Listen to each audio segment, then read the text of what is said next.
everyone. In this video, we'll take up the complex permanent tissue. The first complex permanent tissue is the xylem. We have already seen what exactly are the complex permanent tissues, structurally and functionally, how exactly they work and how they are similar or dissimilar.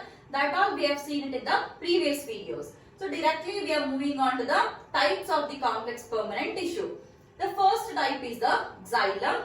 Xylem, which is famously called as water conducting tissue. Water conducting tissue. Now, along with the water conduction, the xylem also will help, or it also provides the mechanical support. How the xylem is providing the mechanical support, that we will see it a bit later. So the functions of the xylem is, first thing is it is a water conducting tissue, and the second thing is it provides the mechanical support. Now, water conduction, from which part of the plant to which part the water is being conducted or it is being transferred. That is, from the water is being conducted from the roots to stem, leaves and other parts. The water is being transported or transferred from roots to the stem, leaves and other parts of the plants. Next, elements of the xylem. There are 4 elements of xylem. The xylem has got 4 elements. Among them, the first element is the trachea. The first element is the trachea. Tracheae are elongated. These are elongated structures which usually will be tapered at the ends, and remember, the tracheae are the dead elements. The tracheae are the dead elements without protoplasm, or there is no protoplasm present in the tracheae. The walls of the tracheae, okay, the walls of the tracheae have got the lignin deposition. They have got lignin deposition. Now, when it comes to the lignin deposition, how exactly the lignin is being deposited? Usually, when you see a structure of a trachea structure is something like this. We have one outer wall and then there is an inner wall, and along the inner wall there is deposition of the lignin like this. This is all the lignin which is being deposited, and after the deposition of the lignin, there is a cavity which is formed at the center, and that cavity is called as the lumen. Lumen is the central cavity which is formed in the tracheae, and that is the space from where the water is being transported. How exactly the tracheae are being arranged? See, let me just draw one more structure here. This is the first trachea, second trachea, third trachea, fourth and fifth. This is how the tracheae are being arranged. From here, let's imagine this is the root cell. From here it has to be conducted upwards. How it is being conducted? See, there are some common walls here which are actually the cross walls.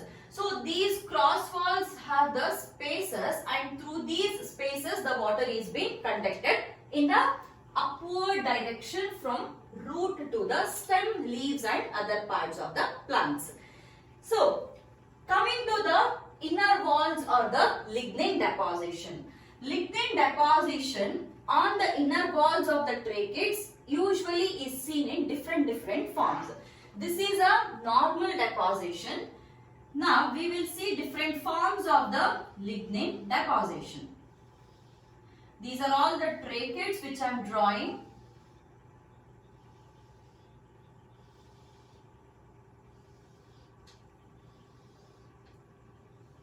Okay. The first one, the first form of the lignin deposition is annular form. Annular form means the lignin is deposited in the form of the rings like this. The lignin is deposited in the form of the rings, and this is called as an annular form of trachea. The second one is the spiral. This is the spiral deposition. This is spiral. Then third one is the reticulate. This is the reticulate structure or reticulate deposition. This is reticulate. And then we have one more form wherein they are deposited here in an alternate manner, and this is called as the scalary form.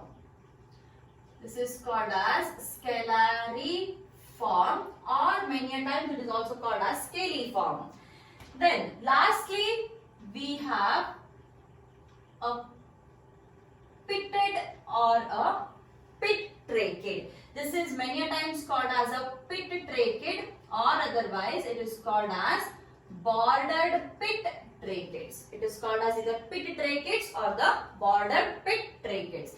These are the 5 different forms of the lignin deposition. And remember, since there is lignin deposition in the tracheates, these are dead elements of the xylem. Where are the tracheates actually performing a main role?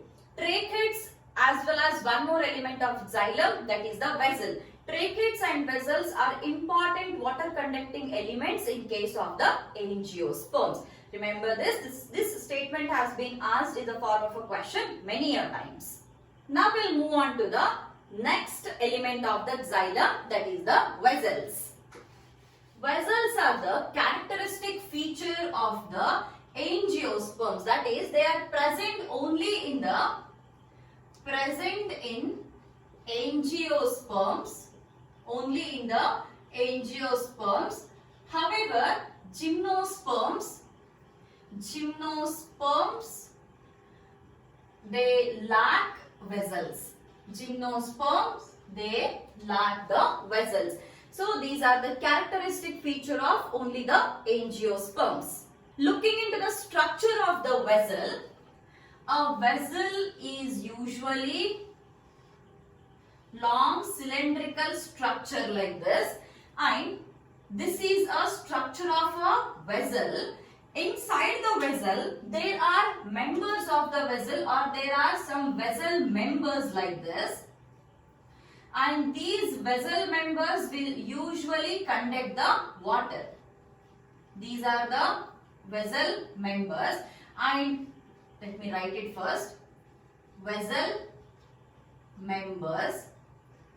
And if you just take out one vessel member and if you enlarge one single vessel member, this vessel member has got the lignin deposition like this. This is all the lignin deposition, and there is a central cavity or lumen inside the vessel member, and inside this lumen the water is being stored like this. This is the place where the water is being stored. So when the vessel members are attached like this, when the vessel members are attached like this, everywhere there will be in the center the water will be present, and surrounding there will be lignin deposition. This is all the lumen. So from here to here there will be perforations present like this. There will be pores present in between, or at the ends here where one vessel member connects to another vessel member. There will be pores present, and through the pores the water will be conducted. This is how the water moves. And here these vessels will be attached and they will be longitudinally arranged like this. Like this, they will be longitudinally arranged, and here at the ends there will be perforations which will connect one vessel to another vessel. So a vessel And the tracheids, these are the characteristic features, or these are the important water conducting elements in the angiosperms. Coming to the gymnosperms, only the tracheids are present. The vessels are entirely absent in the gymnosperms. And in the vessels, there are vessel members, and each vessel member has the lignin deposition at the peripheral parts. This is the periphery, and at the center there is a lumen or a central cavity. Inside the lumen, the water will be present, and through the pores present here at the ends, from one lumen to another lumen, the water will be conducted. Since there is deposition of the lignin, these are also the dead elements. Previously, the tracheids were also the dead elements, and now the vessels are also the dead elements. So, if they are dead elements, then definitely there is no protoplasm present. Even in the tracheids as well as in the vessels, the elements are dead and there is no protoplasm. Or in the question, usually they give it as the vessels and the tracheids are devoid of the protoplasm. The next element of the xylem is the xylem fibers. Xylem fibers, these are also the elongated structures, and they have the tapering ends. And these are also the dead elements because they have the lignin deposition along the walls of the fibers. So this is all the lignin deposition present. I hope the color variation can be easily identified. And in case of remember this point, very important, in case of the fibers, the lumen is usually called as, this central space is called as the obliterated lumen. What do you mean by this obliterated lumen? See, what happens here is, if this is a structure of the fiber, okay, this is a straight structure of fiber, imagine it in that way. So, the deposition is also parallelly, the lignin deposition is also going parallel. All of a sudden what happens, that straight structure will bend, and in between there is a slight bulging, and here there is a tapering. When there is a slight bulging, the lignin which is present, that also has to bulge a bit. It means that previously the lignin was like this, the deposition was seen like this. Now due to slight bulging, there is a space which is created like this, and this space which is created due to the excessive deposition of the lignin and slight bulging of the fiber is called as an obliteration, and such a lumen which is formed is called as the obliterated lumen. And due to the deposition of the lignin, the fibers are also the dead elements. These are also the dead elements, and if they are dead elements, then definitely there is no protoplasm present here. And now, the fibers, they can be either septate, or they can be aseptate. They can be either septate or they can be aseptate. Septa means here there will be cross walls present like this. Okay. If the cross walls are present like this, then it is called as septate. If there is no cross walls present, then it is called as the aseptate. This portion is a septate portion and this portion is an aseptate portion. Initially, when we had started the xylem, we had seen that one of the function of the xylem is to provide the mechanical support, right? So, the mechanical support is being provided by the xylem fibers. Water conduction is done by tracheids and vessel. Mechanical support is done by the xylem fibers. Then, the fourth element of the xylem, the fourth element is xylem parenchyma. Xylem parenchyma. Xylem parenchyma, as the name suggests, parenchyma, these are the only living cells of the xylem, or these are the only living elements of the xylem. These are the living elements of the xylem. So, if they are living element, then definitely they will be having the protoplasm present in it. So, they have a protoplasm and then there is a vacuole present here and there is also a nucleus present, and surrounding the vacuole and the nucleus there is a lot of protoplasm or a dense cytoplasm or a protoplasm is present. And due to the presence of the protoplasm or the cytoplasm, we call the element as a living element. So, the xylem parenchyma are the only living elements of the xylem. Whereas the other three, that is the tracheids, vessels and the fibers, these are the dead elements of the xylem. The cell wall of the parenchyma, that is the xylem parenchyma, the cell wall is made up of cellulose. The cell wall is made up of cellulose, and the main function of the xylem parenchyma is the radial conduction of water. It is radial conduction of water. What do you mean by the radial conduction? See, in the plants, it is not necessary that water is only transported in a vertical direction or in the horizontal direction. Very often, the water has to move in all the directions, that is all the 360 directions the water will be needed, isn't it? So in that case, the xylem parenchyma cells which are present, so they actually transport the water in all the direction. If it is an vertical direction, vertical transport is done by the tracheids and the vessels. But coming to the radial transport, that is, if the water has to be transported in various degrees or various directions, then that transport is done by the xylem parenchyma. And the xylem parenchyma does the radial conduction of the water through some specialized cells called as ray parenchyma. It is ray parenchyma. Ray parenchyma cells are the one which actually undergo the radial conduction of the water. Along with the radial conduction of the water, the xylem parenchyma is also involved in the storage. It is also involved in the storage. It is storing the starch or fat, and sometimes it also stores some other macromolecules or other substances like the tannins and etc. Tannins and etc. are also stored in the xylem parenchyma. So this is about the tissue of the xylem, and these are the 4 elements of the xylem.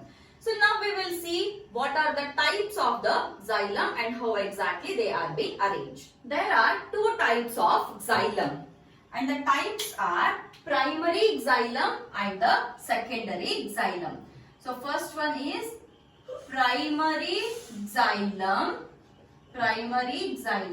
and the second one is the secondary xylem. Primary xylem and the secondary xylem. Primary xylem, this is usually formed. This is formed during the primary growth of the plant. Primary growth of plant. Secondary xylem, this is formed during secondary growth of the plant. What is primary growth and secondary growth? So briefly we have seen it in the introduction classes. So in detail we will be seeing it in the next classes. So it is formed during the secondary growth of the plants. This is the primary xylem and secondary xylem. These are the 2 types of the xylem. This primary xylem, this is now divided into 2 types again. The primary xylem is divided into 2 types. The types are protoxylem and the metaxylem. Protoxylem and metaxylem. Protoxylem, this is the first formed xylem. Protoxylem is first formed xylem. Metaxylem is second formed, xylem. This is first formed xylem and this is the second formed xylem. Now, based on the arrangement of the protoxylem and the metaxylem, we can actually have two conditions of the xylem. See, the two conditions are, firstly, if in case the protoxylem is present at the center. Let's imagine the protoxylem is present at the center and surrounding the protoxylem, the metaxylem is present. Protoxylem and the metaxylem. If this is the condition of the xylem, then we call it as an end-arc condition. We call it as an end-arc condition, and this end-arc condition is seen in the stem. In case of the roots, the protoxylem is present towards the periphery. The protoxylem is present here and at the center the metaxylem is present, and such an arrangement is called as an exarch condition. Why stem has end-arc condition and why root has got the exarch condition? See what happens, from where the water is getting absorbed, the water is getting absorbed from the roots, isn't it? Let's imagine this is a root structure and this is a stem structure. Now from here, okay, let's draw it a bit bigger. This is a root structure and this is a stem. Now these roots have got the root hairs like this. Water is getting absorbed from the root hairs. Here the water is getting absorbed. As soon as the water gets absorbed, now what happens, from water which is being absorbed here, we take one more color. The water which is absorbed from here, it has come here and it has been placed here at the tip now. Now what happens, it has to enter inside the root. If it has to enter inside the root, we require xylem, isn't it?